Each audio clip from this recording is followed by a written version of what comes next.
Selama ini, bahasa-bahasa di dunia identik dengan negara-negara besar seperti Inggris, Prancis, Spanyol, dan Jerman. Bahasa Indonesia jarang disebut dalam daftar itu. Bahkan di dalam negeri sendiri, bahasa Indonesia sering dianggap sekedar bahasa pengantar, bukan sesuatu yang layak dibanggakan secara global. Namun, baru-baru ini justru malah muncul fenomena unik dan mengejutkan di mana banyak orang barat diam-diam mulai mempelajari bahasa Indonesia. Menariknya, mereka mempelajari bahasa Indonesia bukan karena ingin cari viewers atau followers, melainkan karena ketertarikan yang tumbuh secara alami. Hari ke-17 belajar bahasa Indonesia. Hari ini saya belajar ber. Dengan ber, kita tidak melakukan sesuatu, tapi berada dalam proses atau keadaan. Contohnya, saya belajar dan berlatih setiap hari. Nama saya Iris, saya berasal dari Rotterdam. Usia saya 22 tahun. Saya kuliah di Universitas Utrecht. Dan saya baru saja kembali dari Lombok. Ya, betul. Kamu makan di restoran Ali. Jij eet in het restaurant van Ali. Ja. Ali's restaurant, ja. Die nu is het net klaar. Ik wist echt zo weinig. Ik had het beter moeten leren, maar ik dacht gewoon van, we gaan het gewoon doornemen met elkaar. Maar het was echt, zeg maar, ze zegt gewoon, dit, ja, wel goed. Wel goed, dus ik ga deze week extra hard studeren. Please teach me how to speak Indonesian. I already know the basics. I can count to 10. 1, 2, 3, 4, 5, 6, 7, 8, 9, 10. I can also say salam, apa kabar, baik, or baik saja. I don't know if you can do that or not, but please help me. Let's see what it translates. It's great that you've already learned some Indonesian basics, like say you're at a beginner level. Here's a 3-month plan to help you learn Indonesian. That's unbelievable. It gives me like a little daily study plan, 30 to 60 minutes. Specifically, I would like to learn how to say, can I have an iced matcha, please? Let's go for a mooch. Bola saya minta matcha dengan tolong. Let's go for a mooch. Jalan santai. So, can I have an iced matcha, please? It's going to be bola saya minta matcha dengan tolong.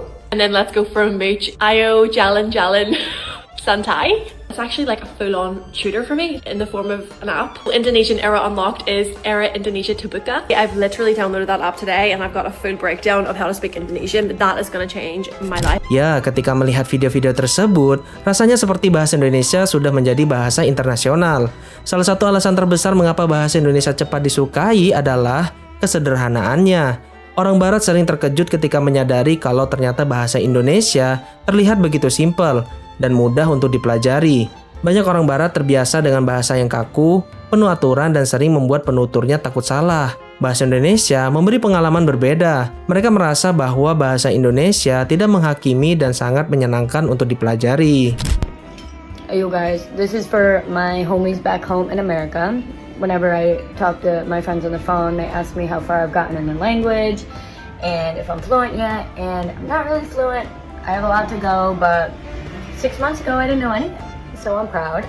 So here's just a little clip of me making small talk in Indonesian for you guys back home to hear what the language sounds like.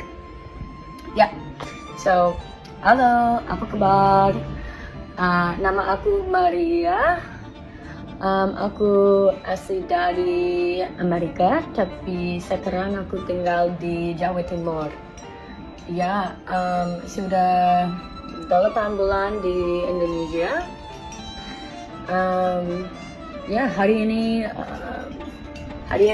aku akan tinggal dekat rumah, tinggal di kota, tinggal di rumah mungkin ya.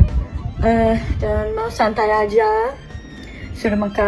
Aku sudah makan nasi, daging, sudah minum kopi, tapi aku suka kopi banyak, jadi aku akan minum kopi lagi mungkin ya, mungkin berkumpul dengan teman-teman ya. Yeah, so that's it. That's a little clip of me introducing myself and talking about my day and what I'm gonna do. And hope you guys enjoy. Di antara bahasa-bahasa Asia Tenggara, bahasa Indonesia termasuk yang paling banyak dipelajari oleh warga Barat. Bahkan jika dibandingkan dengan bahasa negara tetangga, bahasa Indonesia memiliki jangkauan penutur asing yang sangat luas. Alasannya bukan hanya karena jumlah penduduk Indonesia yang besar, tetapi juga karena pengaruh budaya, pariwisata, ekonomi, dan peran Indonesia di kawasan regional maupun global. Indonesia sering menjadi pusat perhatian dalam isu geopolitik, lingkungan, hingga ekonomi kreatif. Selain itu, bahasa Indonesia juga memiliki keunikan karena dapat dipahami oleh masyarakat di negara lain, seperti Malaysia, Brunei, dan sebagian Singapura. Artinya, mempelajari bahasa Indonesia memberi keuntungan komunikasi lintas negara di kawasan Asia Tenggara. Bagi orang Barat, ini nilai tambah besar. Satu bahasa tapi bisa dipakai di beberapa negara, ini membuat bahasa Indonesia semakin rasional untuk dipelajari, bukan sekedar hobi. Tapi juga investasi jangka panjang. Dengan semakin banyaknya penutur asing, muncul pertanyaan besar. Apakah bahasa Indonesia berpeluang menjadi bahasa internasional di masa depan? Tentu saja bisa. Bagaimana menurut Anda? Tulis di komentar.